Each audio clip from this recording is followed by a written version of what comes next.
Eugenie, could we start with your thoughts on what's been a pretty crazy day for you, I imagine? Yeah, just would love to go out and play some more tennis right now.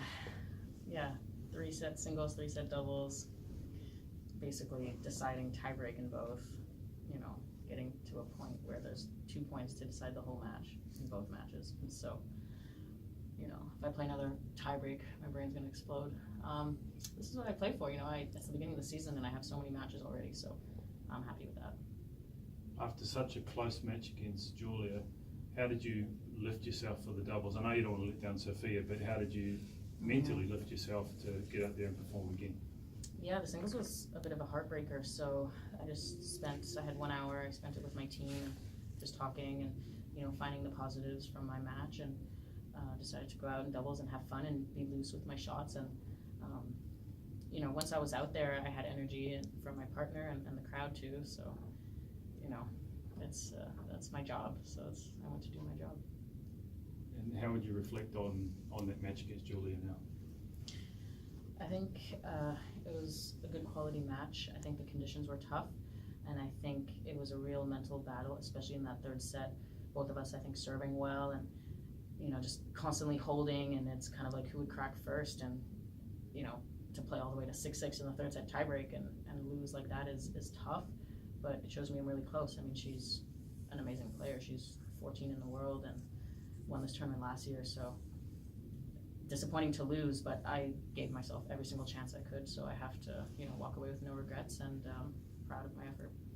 Julia said it was, I think, the second worst windy conditions she's played in her career, once in Auckland and once in Montreal, funnily enough. Where did it rank for you in terms of the conditions, the wind, the difficulty? Definitely very tough.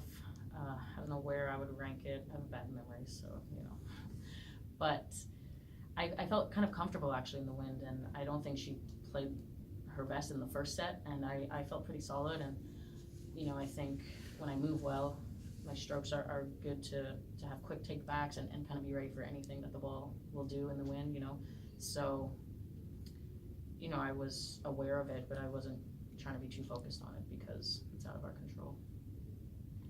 How does this feel in terms of your preparation for the Aussie Open? Obviously never like to lose, but you get a really hard match like that. Yeah, well, hopefully I play her again in Australia and then win. So yeah, I've played some matches this week, then I have finals and doubles on Sunday, and I was supposed to play Hobart qualies tomorrow, but obviously can't do that, so I guess that's a good problem to have. But yeah, look, kind of good preparation, and I'll enjoy the rest of the weekend here, and then only after that I'll start thinking about Melbourne. You spoke about a lot of positives. What were the positives you took out of that performance? I think my serve was very solid. I was mentally tough right until the end. I had a much better attitude in this match than the other match. So if I just keep trying to do those right things, maybe the next time it'll go my way. It's one of those things where, I wore my heart on my sleeve. I did everything I could, and great players like that, they step up as well when it's pressure moments, and she just got the last 2 points today.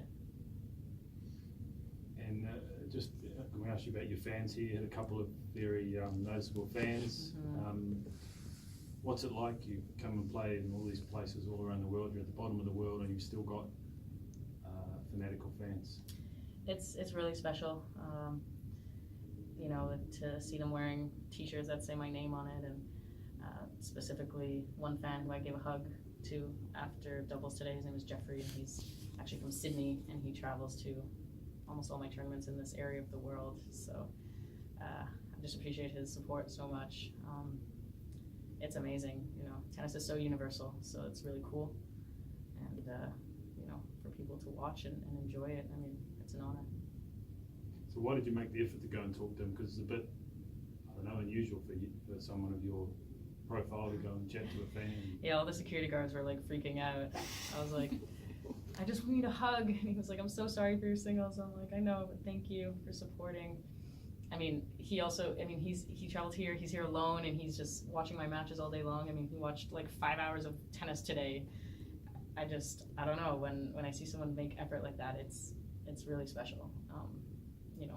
If I was a kid, would I ever think someone would you know, fly to go see me play tennis. Like, it's just, you know, life is crazy. So I just like to give back. My fans know that I love them and I care about them, so I want to spend as much time as I can with them. Last question, anything else? Could I ask a question about your coach? What you've mentioned a couple of times in previous interviews that you're really enjoying his impact so far. What do you like about him? What do you like about his style? You know, coach-player relationship is very special. What do you like so far? Yeah, in tennis, it's very personal, the relationship between a coach and a player, because it's very one-on-one and you're with them a lot. So he's very easy to get along with, and that's really nice. He's very laid back and chill. Everything feels light when we're, you know, traveling, and it's quite a grind, you know. And on the court, I think he's so smart, and he likes my game, and we have, you know, little improvements to make here and there, and it's just constantly about trying to get better. So, you know, just his whole mentality is, I really like it. All right, thank you. Thank you.